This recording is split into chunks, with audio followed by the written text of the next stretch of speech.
There are a number of different theories about what intelligence is and how to define it.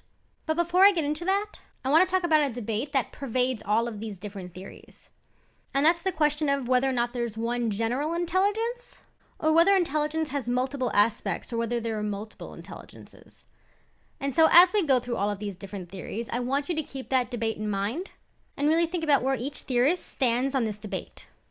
The first theory I want to talk about is the theory of general intelligence, which was put forth by a man named Charles Spearman.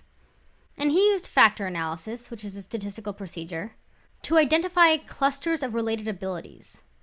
And he predicted the idea of a general intelligence, which is sometimes referred to as the G factor, or sometimes just G. And he predicted that this general intelligence could predict our outcomes in varied academic areas.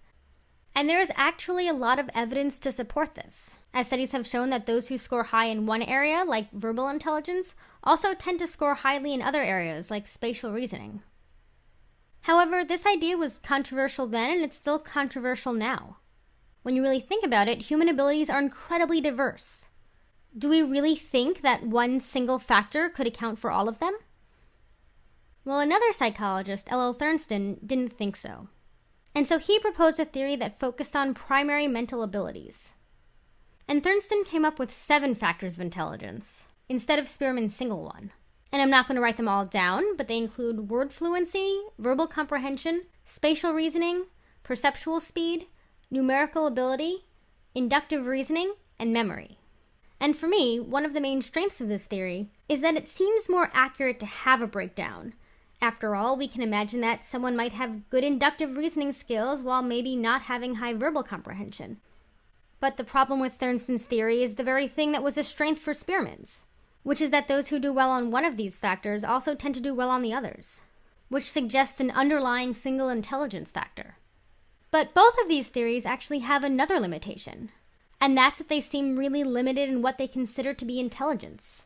Even Thurnston's theory, which has 7 factors, tends to focus primarily on what we would consider to be book smarts. And so in order to try to expand on this, in order to try to be more inclusive, Howard Gardner created the theory of multiple intelligence, which expanded our ideas of what kinds of things might be included as intelligence.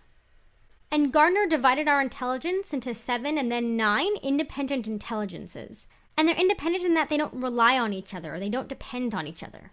Meaning that your intelligence in one area doesn't predict your intelligence in another area. And again, I'm not going to write these all down because that would take up a lot of time. But he predicted a logical mathematical intelligence, a linguistic intelligence, a musical intelligence, a spatial intelligence, a body kinesthetic intelligence, an intrapersonal intelligence, and an interpersonal intelligence. Later on, he added the idea of a naturalist intelligence, as well as an existential intelligence. And a strength of this theory is, of course, that it includes more than just book smarts.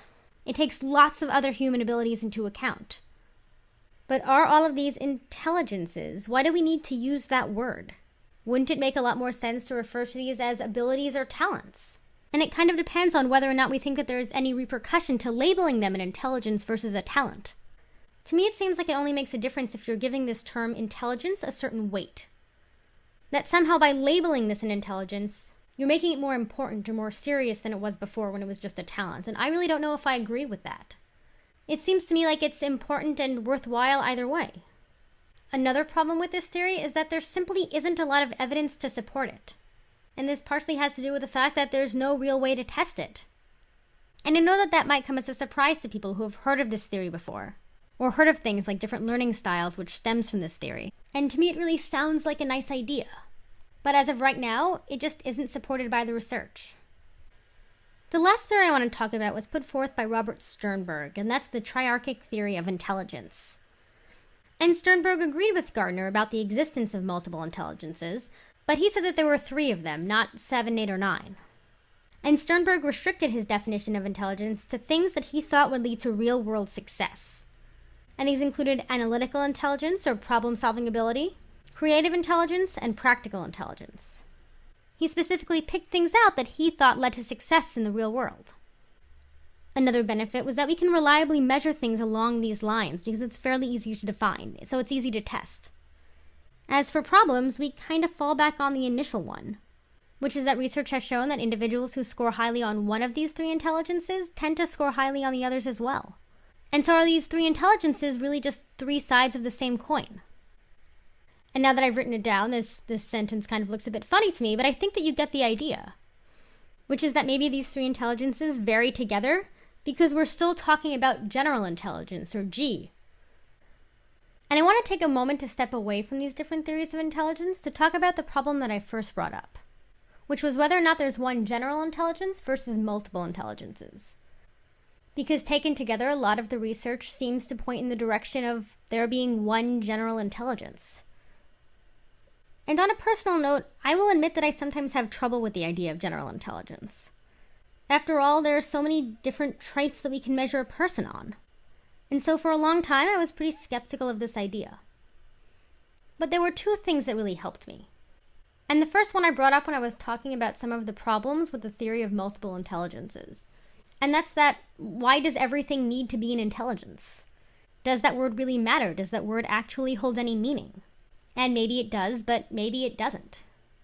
Because when I go and I listen to an orchestra, it doesn't really matter whether or not I say that the musicians have a high musical intelligence or a very high musical ability. It's still wonderful to listen to. And another thing that helped me better understand it and appreciate it was when a teacher that I had compared general intelligence to athleticism. Because on the one hand, there are many, many things that would enable someone to do well in sports. Eye-hand coordination, speed, quick reflexes, muscle mass. And just because someone does well in one sport doesn't mean that they're going to do well in another. There's no reason to assume that someone who has a gold medal in figure skating is going to be a good volleyball player. But that said, there does seem to be some kind of general athletic ability. And so it helped me a lot to think about intelligence like athleticism. That while you can split it up into things like mathematical ability and spatial awareness, maybe there is some kind of general underlying intelligence, just as there might be some general underlying athleticism.